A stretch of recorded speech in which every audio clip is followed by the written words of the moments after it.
Doctors were ready to euthanize the baby until this horse did the unthinkable.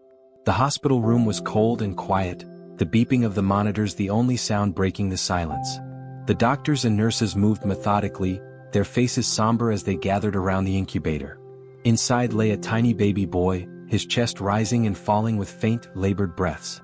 His name was Noah, and at just 3 months old, his body was already fighting a battle many wouldn't survive. His mother Lily stood by the window staring out at the rain streaking down the glass. Her arms were wrapped tightly around herself as though holding herself together. She had spent every moment by Noah's side since his birth, her heart breaking a little more each day as she watched him struggle. The doctors had done everything they could, but their words earlier that morning still rang in her ears. "We've reached the limits of medical intervention," the lead physician had said, his voice heavy with regret. "Noah's body is failing. It may be time to consider humane options." Humane options. Lily had nearly collapsed at the words, the weight of them pressing down on her like a vice.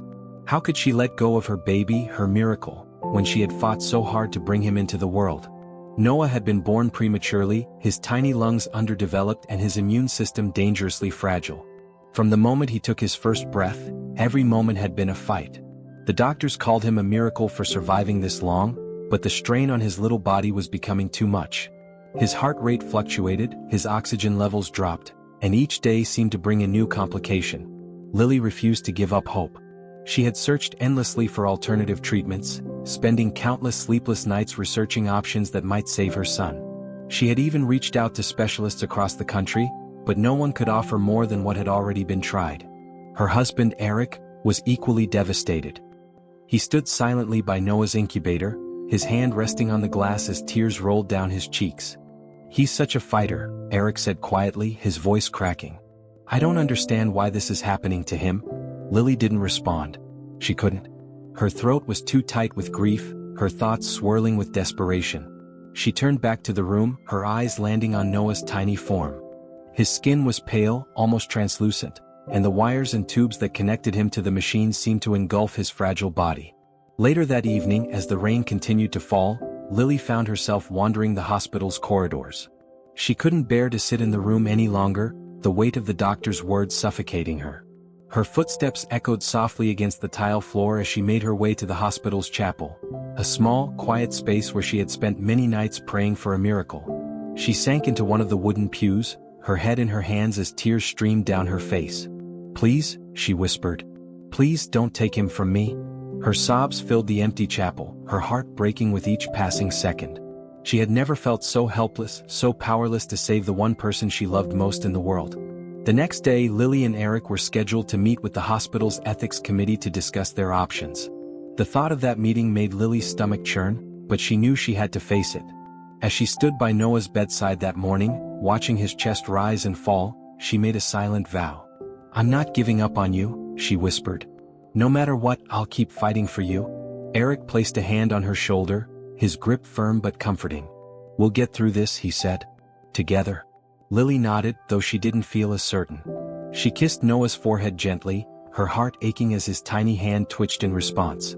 She didn't know how much longer they had, but she was determined to make every moment count. The hospital room was quiet except for the rhythmic beeping of monitors and the hushed whispers of nurses passing by. Amanda sat by the crib, her fingers intertwined, her eyes brimmed with tears. In the crib lay her newborn son, Caleb, his tiny chest rising and falling with labored breaths. The doctors had delivered the crushing diagnosis just days after his birth. A rare, life-threatening condition that left him unable to breathe or feed on his own. They had done everything they could, but the prognosis was grim. "He's not improving," the doctor had said gently, avoiding Amanda's tearful gaze. "We need to discuss the next steps." Amanda had clung to the words as if searching for something more hopeful hidden between them. "But there has to be something," she whispered, her voice breaking. "He's so little. He hasn't even had a chance." The doctor sighed. "I understand how difficult this is. We'll give you time to consider." Time was what Amanda didn't have. Every moment felt like an hour, every decision too heavy to bear. Her husband, Mark, sat silently beside her, his face etched with worry and helplessness. They had waited years for Caleb, prayed for him, and now, less than 2 weeks after his birth, they were faced with the impossible. As night fell, Amanda walked to the hospital's small chapel, her mind swirling with doubt and desperation. She sank to her knees, her hands clasped tightly together. "Please," she whispered into the stillness. "Give me a sign. Show me what to do." Her thoughts drifted to her childhood, to the farm where she had grown up. It was a place of simple joys, endless fields, the smell of fresh hay, and the sound of hooves on soft dirt. Her family had always believed in the healing power of animals. Amanda herself had spent countless hours with the horses, finding solace in their quiet strength and gentle presence. One horse in particular had been special to her. Bella, a beautiful chestnut mare with an uncanny ability to sense when someone was hurting. Bella had been Amanda's confidant, her escape, her source of comfort during the hardest times of her life. "I wish you were here, Bella," Amanda whispered. "You always knew how to make things better." Back in Caleb's room, Amanda sat by his crib, holding his tiny hand in hers. Mark dozed fitfully in the chair across the room, his face lined with exhaustion. Amanda stared at her son, willing him to fight, to hold on. She couldn't give up, not yet. The next morning, the doctor returned, his expression serious but kind. "I've spoken with the team," he said. "We don't see a path forward. It might be time to consider making him comfortable." Amanda's heart shattered. "No," she said, her voice firm despite the tears streaming down her face. "There has to be another way." The doctor hesitated. "We'll respect whatever decision you make, but I need to be honest with you. It's unlikely he'll recover." Amanda looked at Mark, who nodded silently. "Just a little more time," she pleaded. "Please?" That evening, Amanda sat alone in Caleb's room, scrolling through her phone in search of anything, any story, any treatment, any miracle that could give her hope. Her search led her to an article about animal therapy, specifically the bond between humans and horses. The article detailed how equine therapy had helped children with disabilities, trauma, and chronic illnesses. Amanda's heart raced as she read, her thoughts returning to Bella and the comfort she had always found in her presence. "It's crazy," she muttered to herself. "But what if it's not?" She closed her eyes, picturing Caleb on the farm, his tiny hands reaching out to touch a horse's soft muzzle. The image was so vivid, so comforting that Amanda made a decision then and there. She couldn't explain it, but something deep inside her told her it was worth trying. The next morning, Amanda and Mark approached the hospital's medical director with their unusual request. "We want to bring Caleb to the farm," Amanda said. "I know it sounds strange, but I think it could help." The director raised an eyebrow. "You're talking about equine therapy? For a newborn?" Amanda nodded. "I grew up with horses. I've seen what they can do. Please let us try. What do we have to lose?" The director hesitated, then sighed. "It's unconventional, but I can authorize a transfer if you can arrange the proper medical equipment and staff. Just know there are no guarantees." Amanda's heart leapt. "Thank you," she said. "That's all I need." A week later, Caleb was transported to Amanda's family farm, where a sterile yet comforting room had been prepared in the barn. Monitors beeped softly in the background as Amanda stood by his crib, looking out at the paddock where Bella, now an aging but still spirited mare, grazed peacefully. "I don't know if this will work," Amanda whispered, stroking Caleb's cheek. "But I believe in her. I believe in you." The days following the decision to bring Willow closer to the baby were filled with cautious planning and anticipation. The doctors, skeptical but empathetic, allowed limited visits under strict supervision. Every precaution was taken to ensure that both the baby and Willow remained safe during these encounters. The barn staff cleaned Willow meticulously, ensuring her coat and hooves were spotless before she entered the hospital grounds. On the day of the first interaction, a palpable tension filled the air. Willow, accompanied by her handler, walked calmly into the specially prepared room near the neonatal ward. Her large, gentle eyes scanned her surroundings, as if sensing the gravity of the moment. The baby, tiny and fragile in his crib, lay swaddled in blankets, his breath soft but steady. Willow moved closer, her steps measured and careful. The room was silent except for the faint hum of the medical equipment. As she approached the crib, something extraordinary happened. The baby stirred, his small hands moving slightly as if reaching for the presence before him. Willow extended her neck, her warm breath brushing against the baby's skin. Everyone in the room held their breath. The baby, who had previously shown minimal signs of response, seemed to relax. His tiny body, often stiff and curled inward, softened. His breathing steadied, becoming rhythmic and peaceful. One of the nurses gasped softly. "Look at him," she whispered. "He's calm. He's never been this calm before." Willow stood motionless, her head lowered as though in reverence. She stayed that way for minutes, her stillness a stark contrast to the whirlwind of emotions surging through the room. The baby's parents, who had been watching from the doorway, were overcome with tears. "It's like she knows," the father murmured. "She knows he needs her." The mother, unable to speak, simply nodded, her hand clutching the doorway for support. Over the next few days, Willow became a regular visitor to the hospital. Her presence seemed to spark something in the baby, small but undeniable signs of improvement. His oxygen levels stabilized, and his heart rate, often erratic, fell into a steady rhythm during her visits. The medical staff, initially skeptical, began to notice these patterns and documented them with growing interest. One nurse, who had been particularly doubtful, approached the parents after observing the third visit. "I don't know how to explain it," she admitted, her voice tinged with awe. "But every time she's here, it's like he's fighting harder." The parents clung to this hope, their faith in Willow's connection to their son strengthening with each visit. The mother, once reserved and hesitant, began sitting closer to Willow during her visits, whispering her gratitude to the horse as she stroked her mane. As word spread about the baby and Willow's bond, the hospital faced a flood of attention. Reporters, drawn by the unusual story, sought interviews, and community members sent letters of encouragement and support. Despite the media frenzy, the parents remained focused on their son's progress. The doctors, now more open to the possibility that Willow's presence was having a profound effect, decided to incorporate her visits into the baby's treatment plan. They worked closely with equine therapists and psychologists, seeking to understand the bond between humans and animals and its impact on healing. "It's not just about touch or proximity," one therapist explained during a meeting. "Horses like Willow have an innate ability to sense energy and emotions. They respond to vulnerability and offer a kind of nonverbal support that humans can't replicate." The parents listened intently, their hope growing with every word. Meanwhile, back at the ranch, Willow seemed to carry herself differently. The staff noticed her newfound sense of purpose. She was calmer, more focused, as if she understood the importance of her role. On days when she wasn't scheduled to visit the hospital, she often stood by the fence, gazing in the direction of the city as if waiting for her next call. "She knows she's needed," one of the ranch hands said. "It's like she's made it her mission." The days that followed were some of the darkest in Claire and Henry's lives.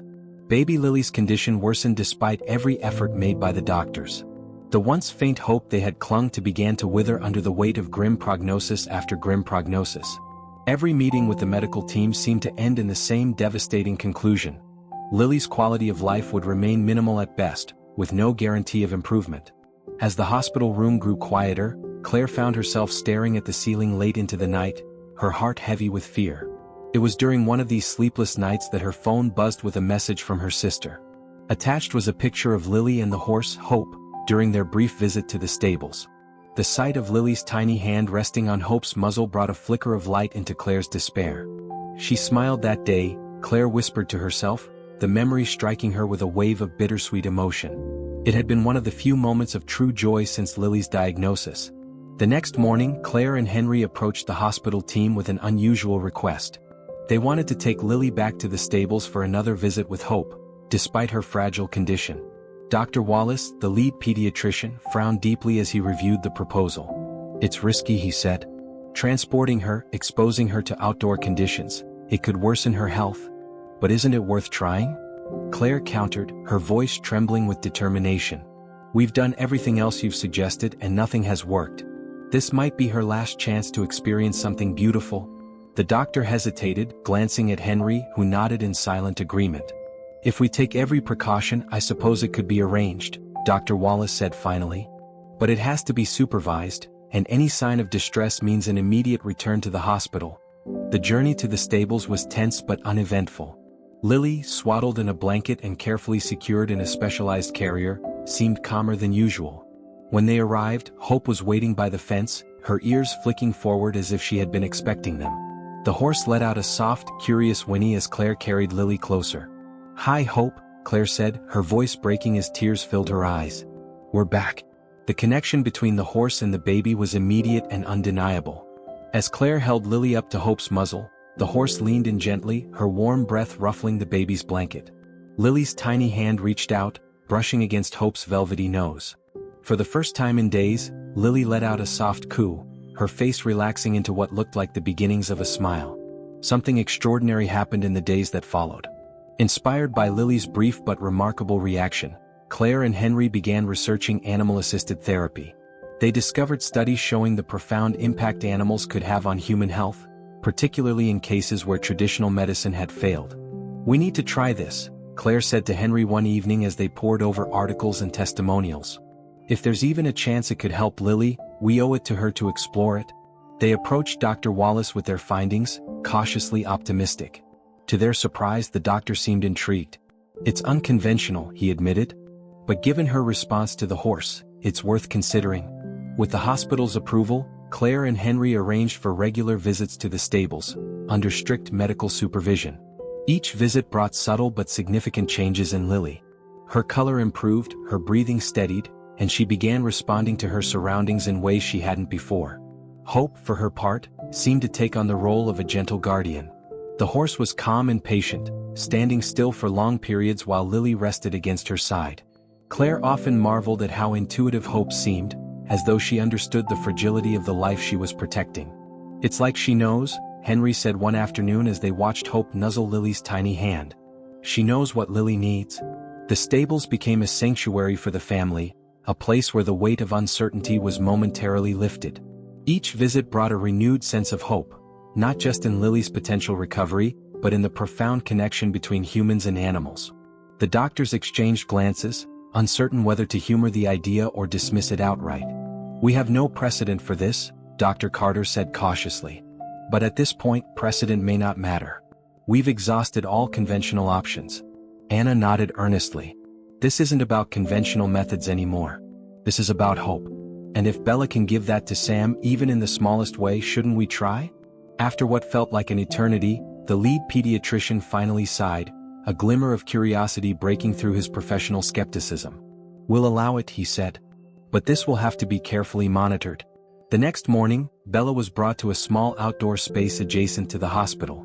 Sam's crib was carefully wheeled into the area, shielded by a canopy to protect him from the sun. Nurses stood by with monitors, ready to intervene if necessary. Anna held Bella's reins, her heart pounding with both excitement and trepidation. As the crib was positioned near Bella, the horse immediately lowered her head, her nostrils flaring as she sniffed the air. Sam stirred slightly, a faint sound escaping his lips. Bella seemed to sense his fragility, moving with a gentleness that brought tears to Anna's eyes. "Easy, girl," Anna murmured, though Bella needed no encouragement. The horse reached out with her muzzle, her breath warm and steady as it brushed Sam's tiny hand. To everyone's amazement, the baby's fingers curled slightly, as if responding to Bella's touch. The room fell silent, save for the beeping of Sam's monitors. His oxygen levels, which had been erratic throughout the morning, began to stabilize. Dr. Carter leaned in, his eyes narrowing as he studied the readings. "That's not possible," he said under his breath. Anna barely heard him, her focus entirely on Bella and Sam. The horse continued to nuzzle the baby's hand, her movements deliberate and soothing. Sam's tiny chest rose and fell more steadily, and for the first time in days, his face relaxed. "Look at him," one of the nurses whispered. "He looks peaceful." Tears streamed down Anna's face as she knelt beside Bella. "You're amazing, girl," she whispered. "You're doing something none of us could." As the session continued, Sam's vitals remained steady, a feat that none of the doctors could explain. Bella's presence seemed to calm the baby in a way that defied logic. When the session ended and Sam was wheeled back inside, his oxygen levels remained higher than they had been in days. "This can't just be coincidence," Dr. Carter said during a meeting with the team. "We need to explore this further." Anna, brimming with cautious hope, suggested additional sessions. The doctors agreed, and over the next week, Bella became a regular visitor at the hospital. Each time she approached Sam, the baby responded with subtle but undeniable signs of improvement. His breathing grew stronger, his color brighter, and the once frequent alarms from his monitors became less frequent. As word of Bella's visits spread, hospital staff and patients began gathering to watch the sessions. Bella's gentle demeanor and Sam's visible response to her presence captured the hearts of everyone who witnessed it. Some began calling her the miracle horse, a title Anna didn't dispute. "You're giving him a fighting chance," she told Bella one evening after a particularly successful session. "I don't know how, but you're doing it." Bella nickered softly, her large eyes full of understanding. It was as if she knew exactly what was at stake. The atmosphere in the neonatal unit was heavy with tension. Doctors huddled in quiet conversations, their expressions grim as they reviewed charts and test results. Grace sat by the incubator, her hand resting lightly on the clear plastic, her eyes never leaving her baby's fragile form. Tears streamed down her face, but her resolve remained unshaken. "I need more time," she whispered to herself. "I need a miracle." The attending physician approached her, his expression kind but firm. "Mrs. Hamilton," he began gently, "I understand this is difficult, but your baby's condition is critical. The measures we're taking now are only prolonging the inevitable. Sometimes the most compassionate choice is to let them go peacefully." Grace turned to face him, her jaw tightening. "You don't understand," she said, her voice trembling but resolute. "I can't give up on him. He's a fighter. He's been fighting since the moment he was born." The doctor sighed, nodding empathetically. "We'll give you more time," he said. "But please consider what's best for him." Outside the hospital, Grace's husband, Ryan, paced the parking lot, his hands balled into fists. He felt helpless, overwhelmed by the weight of their circumstances. Every visit to the hospital chipped away at his hope, but he couldn't bear the thought of losing their son. As he walked toward their car, he spotted a flyer pinned to a notice board near the entrance. It was advertising equine therapy, featuring an image of a horse with a serene expression. Ryan paused, his eyes scanning the text. The idea seemed absurd at first, but something about the image held his attention. "What do we have to lose?" he muttered to himself. He tore off one of the contact tabs and headed back inside. The following day, Grace and Ryan met with a woman named Evelyn, who ran a therapeutic riding center on the outskirts of town. Evelyn had an air of calm wisdom about her, and her eyes sparkled with kindness as she listened to their story. "I know this sounds unconventional," Ryan said, his voice hesitant. "But we're desperate. Do you think equine therapy could help?" Evelyn nodded thoughtfully. "Horses have an incredible ability to connect with people," she said. "They can sense our emotions, our pain, and even our hopes. I've seen them work wonders in cases that seemed hopeless. It's worth a try." Grace glanced at Ryan, her skepticism warring with her desperation. "But he's just a baby," she said softly. "How can a horse help him?" Evelyn smiled gently. "Let's see what the horses have to say," she replied. A week later, Grace and Ryan arrived at the riding center, carrying their son in his portable oxygen unit. Evelyn greeted them warmly and led them to the paddock, where several horses grazed peacefully. One of them, a chestnut mare with a white blaze on her forehead, approached the fence. "This is Luna," Evelyn said. "She has a special way with children." Grace watched as Luna lowered her head, her large, expressive eyes meeting hers. There was something in the horse's gaze, an unspoken understanding that sent a shiver down Grace's spine. "We'll take it slow," Evelyn assured them. "Let's see how she reacts." Evelyn guided Luna closer to Grace, who held her baby protectively. The mare's ears swiveled forward, her nostrils flaring as she sniffed the air around the infant. Then, with deliberate gentleness, Luna nuzzled the baby's blanket, her breath warm and steady. Grace's heart swelled with a mix of awe and emotion. "She's so calm," she whispered. "It's like she knows." Evelyn nodded, her voice soft. "She does." Over the next few sessions, Luna's connection with the baby deepened. The mare seemed to anticipate his needs, her presence soothing his cries and calming his breathing. Grace and Ryan watched in wonder as their son, who had spent his short life surrounded by the sterile coldness of hospital equipment, seemed to find comfort in Luna's warmth. The horse stood silently in the stable, its head lowered as if sensing the gravity of the situation. Grace, still clutching Emily close, wiped the tears from her eyes and looked at the horse with a glimmer of hope she hadn't felt in weeks. "Storm," she whispered. "You've always been there for me. Please, let this be another miracle."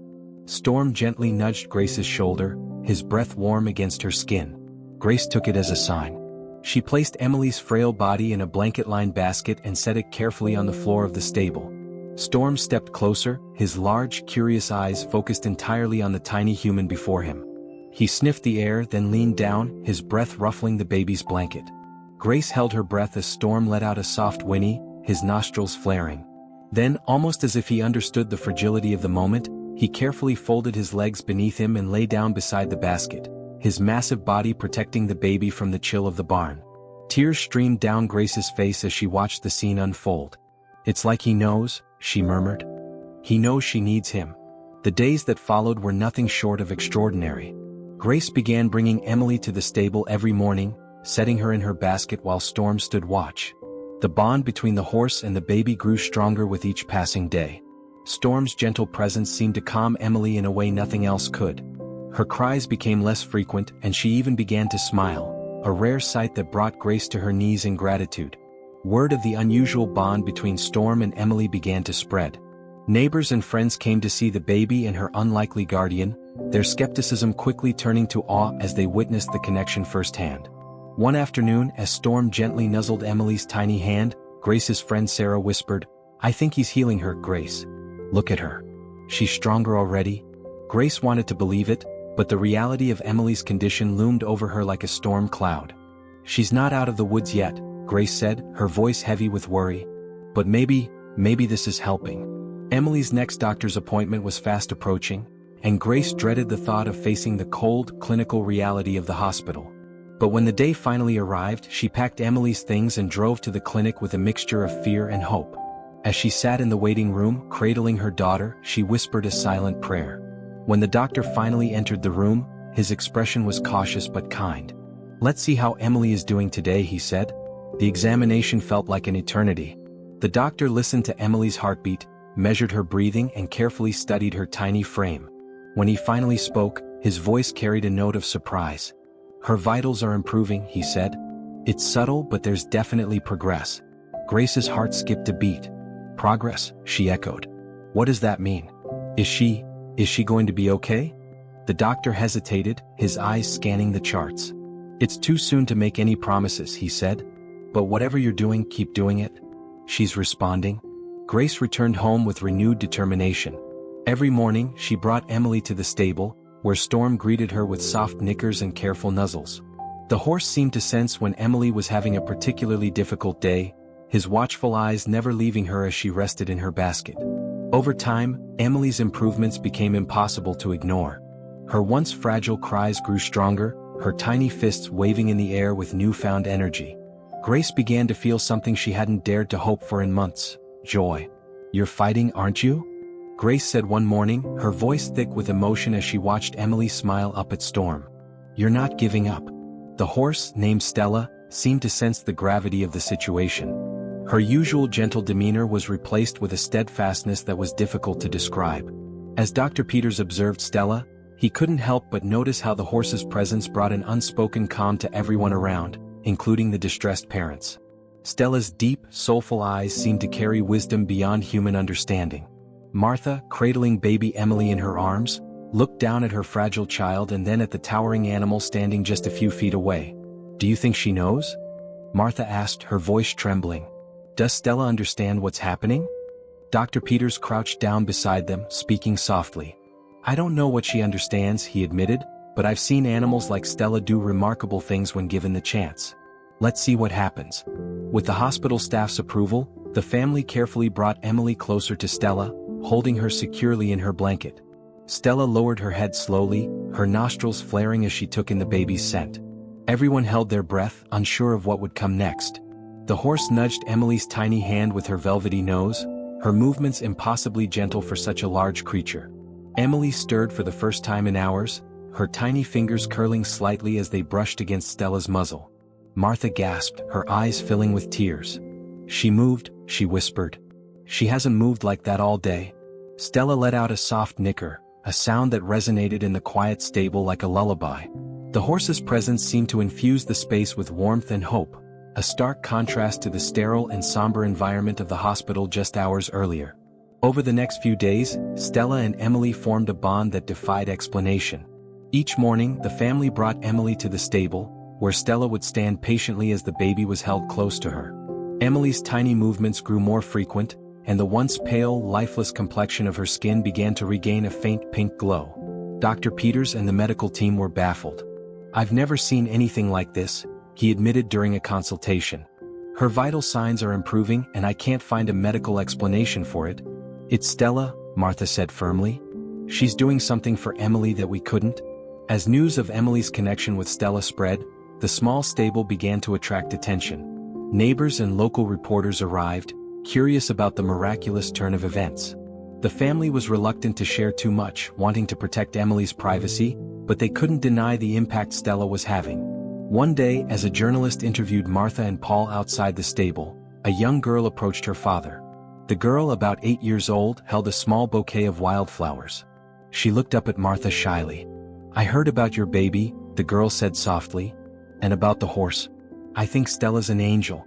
Martha knelt down, her heart aching at the girl's innocent words. "I think you might be right," she said with a smile. Weeks turned into months, and Emily's condition continued to improve. Her doctors, initially skeptical, began to acknowledge the role Stella played in her recovery.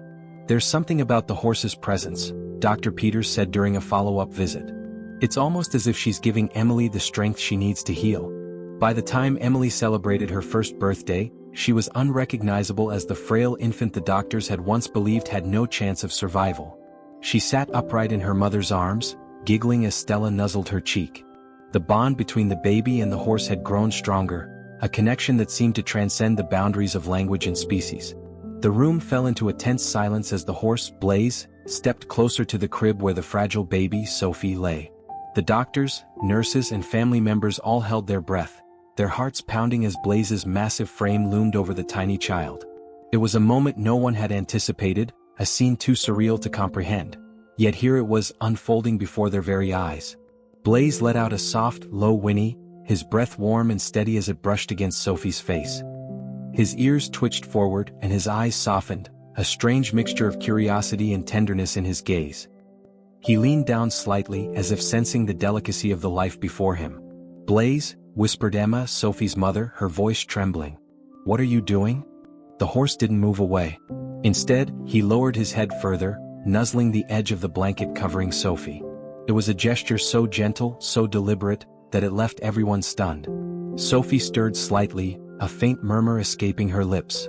Her tiny fingers twitched, reaching out instinctively. Blaze froze, his large eyes focused entirely on Sophie. The room erupted into whispers, the tension almost unbearable. "Did you see that?" one nurse said. "She moved." "She hasn't moved in days," a doctor murmured, disbelief coloring his tone. Emma rushed forward, her hand covering her mouth as tears streamed down her face. "She moved," she repeated, her voice a mix of shock and hope. "She moved because of him." Blaze, seemingly emboldened by the small reaction, let out another gentle whinny and nuzzled closer. Sophie's tiny hand brushed against his velvety nose, and for a moment, time seemed to stand still. It was as though the two were communicating in a way no one could explain, a silent bond forming between a child clinging to life and a creature who understood her fragility. "What is happening here?" Dr. Reynolds said, stepping forward, his voice a mix of skepticism and awe. This doesn't make any sense." "It doesn't have to make sense," Emma shot back, her voice fierce. "Look at her. She's responding." The atmosphere in the room shifted from doubt to cautious optimism. The medical staff, bound by their training and logic, found themselves grappling with the inexplicable scene before them. Blaze, a therapy horse known for his intuitive nature, was somehow reaching Sophie in a way no medical intervention had been able to. "Let's monitor her vitals," one nurse suggested, scrambling to check the machines. Maybe this is a sign." As they observed, Sophie's heart rate, which had been weak and irregular for weeks, began to stabilize. Her oxygen levels showed slight improvement, and her breathing, though still shallow, became more consistent. The change was small but undeniable. "She's stabilizing," another doctor whispered, his tone filled with disbelief. "But how?" Over the next several hours, Blaze remained by Sophie's side, his presence seeming to anchor her in a way no one could explain. Emma refused to leave the room, her eyes glued to her daughter as hope bloomed in her heart. For the first time in months, she felt a glimmer of something she thought she'd lost: faith. "I don't care what anyone says," Emma murmured, stroking Blaze's mane. "He's saving her." The doctors, though skeptical, couldn't argue with the results. Sophie's condition, which had been deteriorating for weeks, began to show signs of improvement. Her vital signs steadied further, and her tiny movements became more frequent. It was as if Blaze's presence was reigniting the life within her. Dr. Reynolds, ever the pragmatist, finally conceded. "Whatever is happening here," he said, "we can't ignore it. We need to give her more time." Emma turned to him, her eyes blazing with determination. "That's all I've ever wanted," she said. "Just more time." As days turned into weeks, Sarah and Tom found themselves clinging to the tiniest threads of hope. Despite the prognosis, they spent every waking moment by Emma's side, holding her delicate hands, whispering words of encouragement, and surrounding her with as much love as they could muster. The nursery they had prepared with so much excitement stood quiet and unused, a painful reminder of the dreams they were fighting to keep alive. In the meantime, Star seemed to sense the gravity of the situation. The horse's behavior had become almost otherworldly. She wouldn't stray far from the house, often standing at the fence line closest to the window where Emma's crib had been placed. Sarah began noticing Star's low melodic whinnies, almost as if she was singing to the baby. Tom brushed off the observations at first, chalking them up to wishful thinking, but Sarah felt differently. "There's something about the way she watches the house," she said one evening, sitting on the porch with Tom. "It's like she knows Emma's in trouble." Tom sighed, leaning back in his chair. "I don't know," he said. "Maybe. But how could she possibly help? This is a fight for us and the doctors." Sarah didn't have an answer, but deep down she felt there was more to Star's connection with Emma than met the eye. One morning, as Sarah prepared Emma's feeding tube with shaky hands, she looked out the window and saw Star standing completely still, her ears twitching in the direction of the house. Sarah hesitated, then walked out to the pasture, her heart pounding. She reached the fence, and Star immediately nuzzled her hand, letting out a soft nicker. "Do you feel it too?" Sarah whispered, tears streaming down her face. "Do you know what she's going through?" Star whinnied again, louder this time, and stomped her hoof as if to emphasize her answer. It sent a chill down Sarah's spine. She wasn't sure how or why, but she felt an unshakable belief that Star was connected to Emma in some profound way. That night, a restless Sarah stayed up researching animal-assisted therapy and stories of miraculous recoveries involving animals. She stumbled across an article about equine therapy being used for children with disabilities and illnesses, and a light bulb went off in her mind. What if Star could help Emma, she thought. The idea seemed far-fetched, but in her desperation she clung to it like a lifeline. The next morning Sarah brought up the idea to Tom. "I know it sounds crazy," she said, "but I think we should try letting Emma spend time with Star." Tom's brow furrowed. "Sarah, she's so fragile. What if something happens? What if it's too much for her?" "I'll be careful," Sarah insisted. "But I can't shake the feeling that Star is trying to tell us something. What if this is what Emma needs?" Reluctantly, Tom agreed. "But only if the doctors approve," he said. The pediatric team was skeptical at first. "Bringing a medically fragile baby near a horse isn't exactly conventional," one doctor said, his tone cautious. "But if you're careful and follow strict precautions, I suppose it couldn't hurt." With the green light, Sarah and Tom prepared for the experiment. They brought Emma outside in her carrier, bundled in blankets and connected to her portable oxygen and feeding equipment. Star watched intently from the fence line, her ears perked and her tail flicking with anticipation. When Sarah approached Emma, Star lowered her head, sniffing gently at the baby. To Sarah's astonishment, Emma stirred slightly, her tiny hand twitching in response to Star's breath. It was the first movement they had seen from Emma in days. Tom, standing nearby, gasped. "Did you see that? She moved." Sarah nodded, tears streaming down her face. "I saw it," she whispered. She felt Star. The room was silent, save for the rhythmic sound of the baby's breathing, now steady and strong. The medical team stood in awe as the monitors displayed what had seemed impossible just days before. Improved oxygen levels, stronger heart function, and signs of a baby who was fighting back against the odds. Dr. Morgan, who had been the most skeptical of the unconventional approach, finally spoke, his voice breaking with emotion. "I don't know how to explain this," he said. "But it's clear something extraordinary has happened here." The baby's parents, Sarah and James, sat by the bedside, their eyes filled with tears of relief and gratitude. They looked at Midnight, who stood just outside the glass, her head tilted as if watching over the infant. "Midnight saved her," Sarah said softly. "There's no doubt in my mind." James nodded, placing a protective arm around Sarah. "She gave us hope when we had none," he said. "She reminded us to believe." As the days turned into weeks, the baby continued to improve. Midnight's visits became a daily ritual, her presence seeming to bring an undeniable sense of calm and healing to the hospital. Nurses and doctors who had initially been wary of the idea now eagerly awaited her arrival, marveling at the connection she had with the baby. Word of the incredible story began to spread, and soon people from all over the world were captivated by the bond between the horse and the child. News outlets covered the story, dubbing Midnight the miracle mare, and letters of support flooded the hospital. The baby, who had been nameless until then, was given a name that reflected her journey, Hope. A month after Hope was discharged, her parents brought her back to the stables to reunite with Midnight. The moment was breathtaking. Midnight lowered her head, her nostrils flaring softly as she sniffed the baby bundled in Sarah's arms. Hope cooed in response, her tiny hands reaching out as if recognizing the horse who had been her guardian. "It's like she knows," James said, his voice thick with emotion. "Like she remembers what Midnight did for her." The stable owner, who had been caring for Midnight since the ordeal, smiled. "Animals have a way of understanding things we can't," she said. Midnight knew what she was doing from the start. As Hope grew, her bond with Midnight only deepened. The mare became her protector, her companion, and a constant source of inspiration. Whenever Hope felt unwell or upset, being near Midnight seemed to soothe her in ways nothing else could. The story of Midnight and Hope inspired countless others, sparking a global movement to explore the therapeutic potential of animals and medicine. Hospitals began incorporating equine therapy into their programs, with Midnight's story serving as a shining example of what was possible. Sarah and James, overwhelmed by the impact of their journey, established a foundation called Hope's Horizon to support families facing similar challenges. The foundation funded research into animal-assisted therapies and provided resources for parents seeking alternative ways to support their children's health. Years later, on a bright summer afternoon, Hope, now a thriving, energetic child, stood beside Midnight in the same stables where their journey had begun. Clad in riding boots and a helmet, Hope beamed as she prepared to take her first ride on the mare who had saved her life. "You're my hero," she whispered, stroking Midnight's mane. The horse nickered softly as if responding to the heartfelt declaration. As Sarah and James watched their daughter, their hearts swelled with gratitude.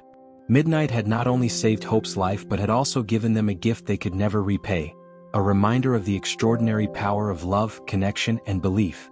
The story of Midnight and Hope became a lasting legacy, a testament to the unbreakable bond between humans and animals. It was a story of resilience, of miracles, and of the profound impact that one life can have on another. And as Hope rode off into the fields on Midnight's back, the sun casting a golden glow over them, it was clear that their journey was far from over. It was a beginning, a shining example of what happens when hope and love triumph against all odds.